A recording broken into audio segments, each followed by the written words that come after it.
Hi everybody, today is August 16th and I'm out in the garden, out by the broccoli beds. And I just wanted to talk a little bit about broccoli because I love broccoli, and last year my broccoli got wrecked. All because of me. It was all me, 100% me. And I will tell you what happened with my broccoli.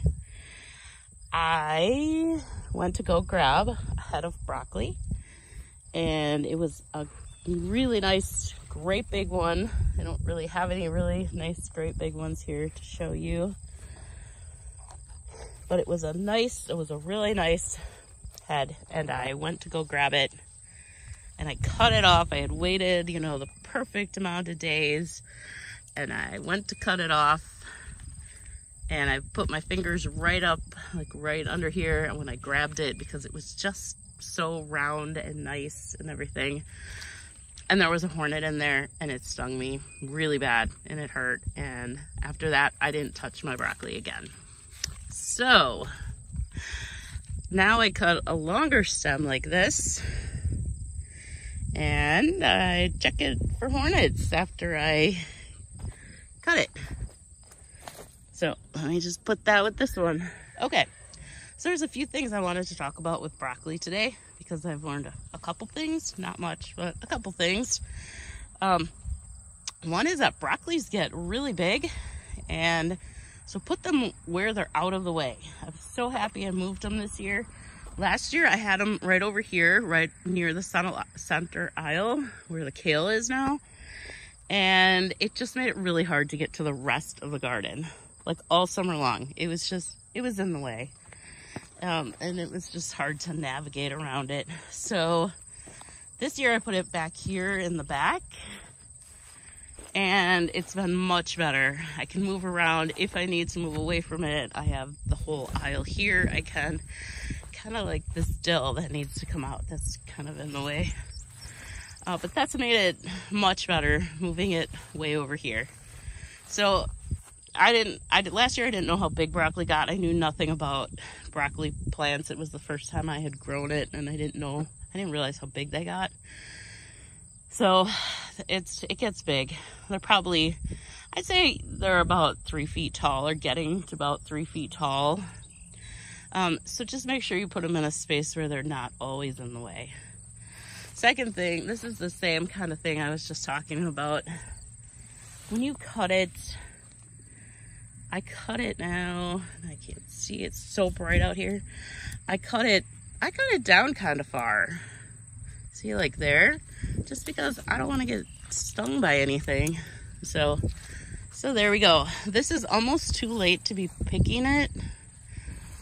You wanna pick it before it gets these flowers, because yeah, this stuff is bolting and it's going to seed right away. So our weather's been really funky here. I feel like it lasted longer last year before this happened, but I don't really know for sure, because I stopped even looking at it after I got stung, because that was really painful. So I didn't go anywhere near it last year after that happened. I was mad at myself all winter. So this year I was determined to get quite a bit more for freezing, and so far it's going okay.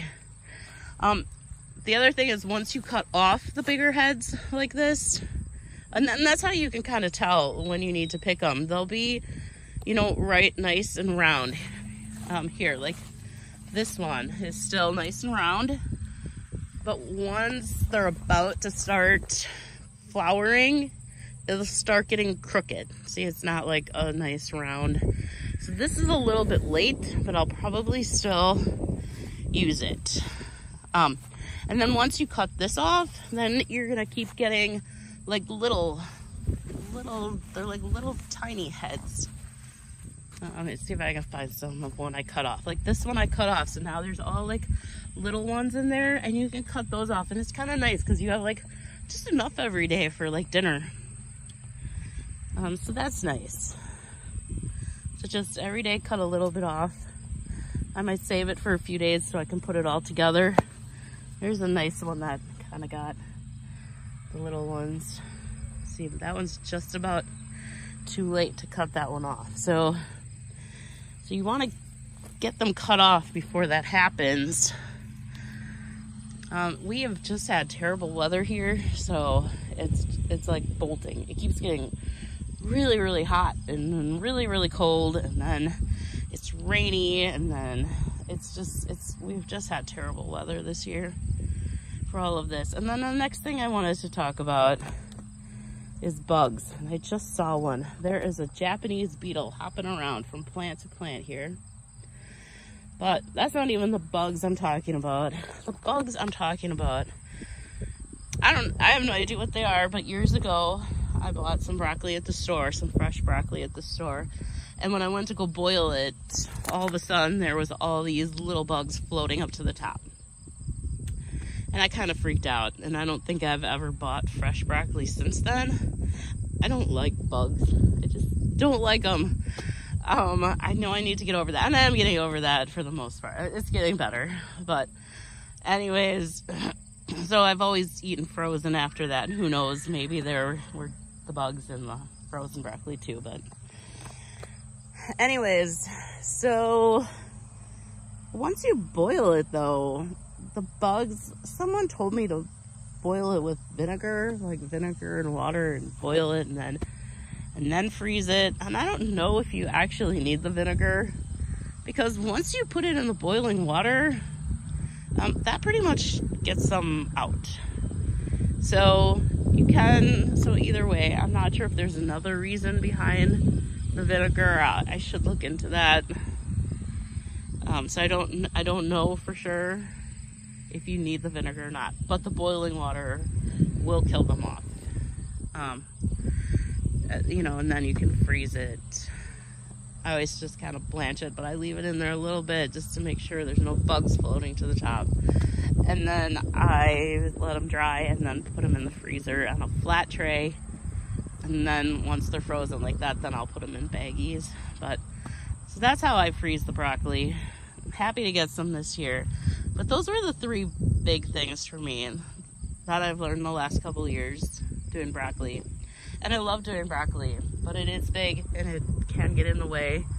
But it's delicious. Once you have it, you'll probably want to grow it again, because it's really, right from the garden, it is very good. So that's it for broccoli. That's all I have to say about it. I hope you'll try it if you haven't, and if you have, then I know, then you know what I'm talking about when I say it's really delicious. All right, couldn't get that sentence out, but all right, well, thanks for watching. Bye. Have a great day.